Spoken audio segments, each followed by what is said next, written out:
పవన్ కళ్యాణ్ దిగజారిపోయి ఆకురౌడీలా మాట్లాడుతున్నాడని, పిచ్చి బాగా ముదిరినట్లు కనిపిస్తోందని ఎమ్మెల్యే రంది శ్రీనివాస్ ఎద్దేవా చేశారు.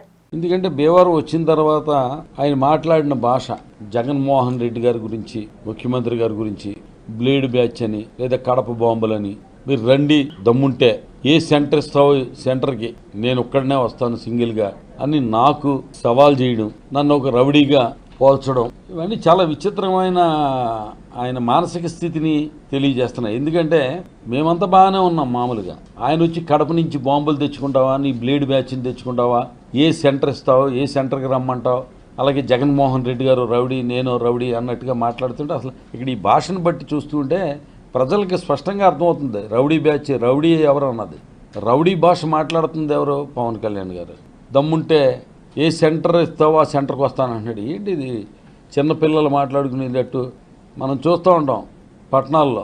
ఇది కూడా ఇప్పుడు కాదు, పూర్వం సెంటర్లు ఇచ్చుకునేవారు. అలాగే ఆ స్థాయికి దిగజారిపోయి ఒక ఆకు రౌడీలాగా మాట్లాడుతూ ఎదటి వాళ్ళని రౌడీలని మాట్లాడతాం, బ్లేడ్ బ్యాచీలు అంటాం, గంజాయి బ్యాచీలు అంటాం. ఇవన్నీ చూస్తుంటే నిజంగా చాలా విచారం కలుగుతుంది. అదే సమయంలో భయం కూడా కలుగుతుంది.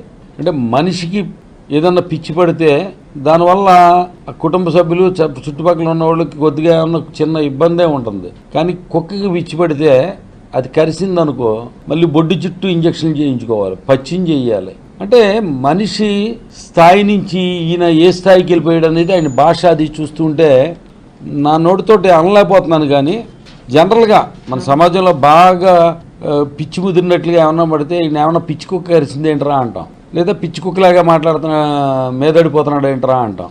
ఇది జనరల్గా సమాజంలో మనం అందరం చాలాసార్లు మాట్లాడుకునేదే, మన లైఫ్ టైంలో చాలాసార్లు అనుకుంటాం. కాబట్టి ఈయన మాట్లాడే భాష